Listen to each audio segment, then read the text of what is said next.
Hello दोस्तों, विशिष्ट short hand channel पर आप सभी का बहुत बहुत स्वागत है। प्लीज़ चैनल को लाइक, सब्सक्राइब और शेयर करें ताकि नई नई डिक्टेशन आप सभी तक जल्दी जल्दी पहुंच सकें और जल्दी से जल्दी आप सिलेक्शन पा सकें।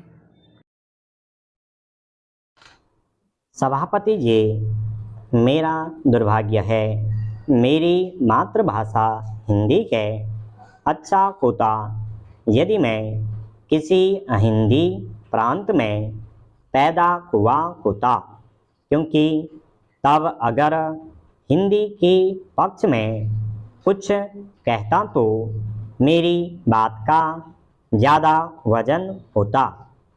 हिंदी को अपनाने का निर्णय केवल हिंदी वालों ने ही नहीं किया। हिंदी की आवाज़ पहले अहिंदी प्रांतों से उठी। स्वामी दयानंद जी महात्मा गांधी या बंगाल के नेता हिंदी भाषी नहीं थे। हिंदी हमारी स्वतंत्रता के आंदोलन का एक कार्यक्रम बनी और 15 सूत्रीय कार्यक्रम के अंतर्गत उसका समावेश किया गया। हमारे संविधान का जो पहला मसौदा बना उसमें अंग्रेजी के लिए 5 वर्ष की अवधि देने का तय किया गया था। हिंदी अंकों को अंतर्राष्ट्रीय अंकों का रूप दिया गया।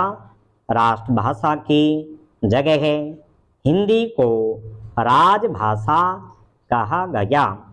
उस समय अहिंदी प्रांतों से हिंदी का विरोध नहीं हुआ था, लेकिन 15 वर्ष में हमने क्या किया?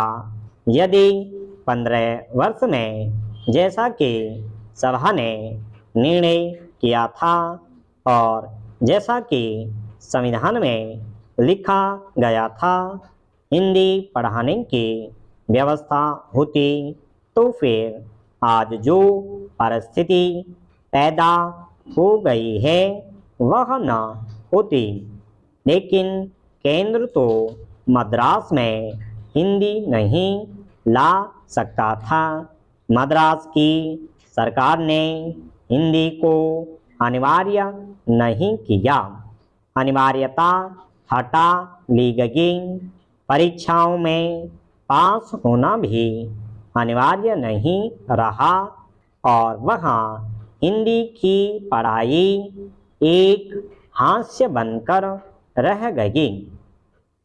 हमारे दक्षिण के 2 सदस्य बोले, उनका कहना है कि वे हिंदी के विरुद्ध नहीं हैं।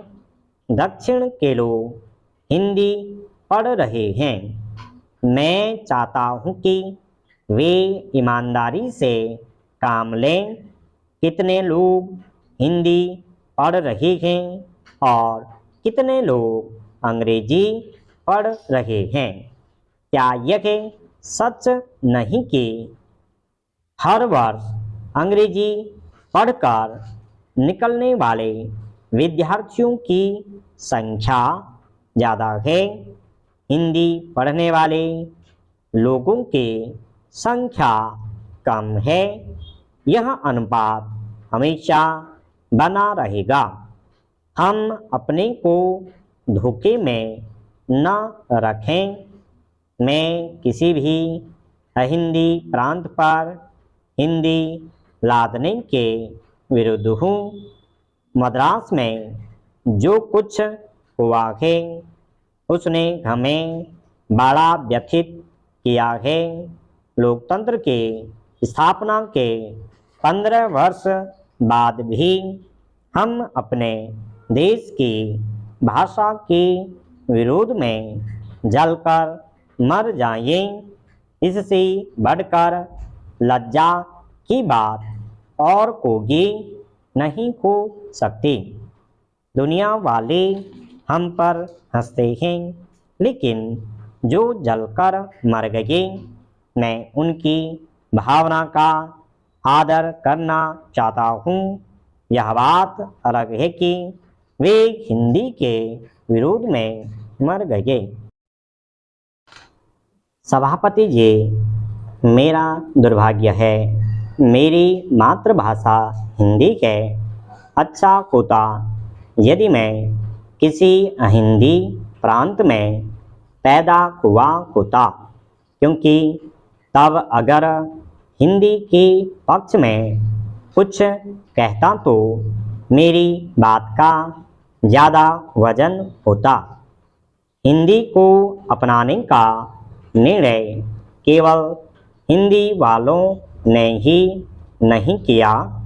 हिंदी की आवाज़ पहले अहिंदी प्रांतों से उठी। स्वामी दयानंद जी, महात्मा गांधी या बंगाल के नेता हिंदी भाषी नहीं थे।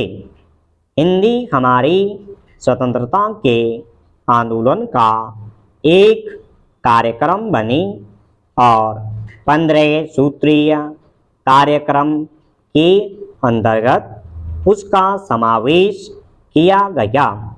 हमारे संविधान का जो पहला मसौदा बना, उसमें अंग्रेजी के लिए 5 वर्ष की अवधि देने का तय किया गया था। हिंदी अंकों को अंतर्राष्ट्रीय अंकों का रूप दिया गया। राष्ट्रभाषा की जगह हिंदी को राजभाषा कहा गया। उस समय अहिंदी प्रांतों से हिंदी का विरोध नहीं हुआ था, लेकिन 15 वर्ष में हमने क्या किया? यदि 15 वर्ष में जैसा कि सभा ने निर्णय किया था और जैसा कि संविधान में लिखा गया था, हिंदी पढ़ाने की व्यवस्था होती तो फिर आज जो परिस्थिति पैदा हो गई है वह न होती। लेकिन केंद्र तो मद्रास में हिंदी नहीं ला सकता था। मद्रास की सरकार ने हिंदी को अनिवार्य नहीं किया। अनिवार्यता हटा ली गई। परीक्षाओं में पास होना भी अनिवार्य नहीं रहा और वहाँ हिंदी की पढ़ाई एक हास्य बनकर रह गई। हमारे दक्षिण के 2 सदस्य बोले। उनका कहना है कि वे हिंदी के विरुद्ध नहीं हैं।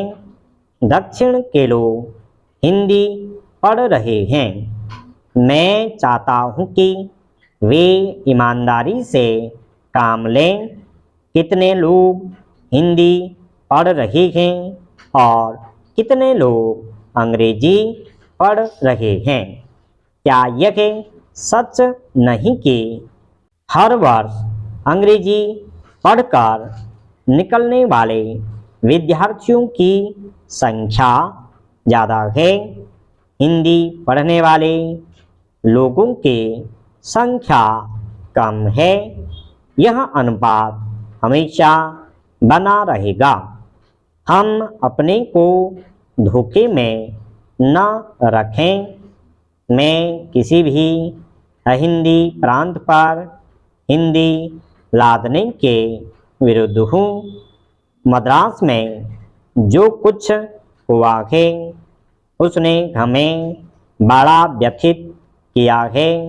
लोकतंत्र की स्थापना के 15 वर्ष बाद भी हम अपने देश की भाषा के विरोध में जलकर मर जाएंगे।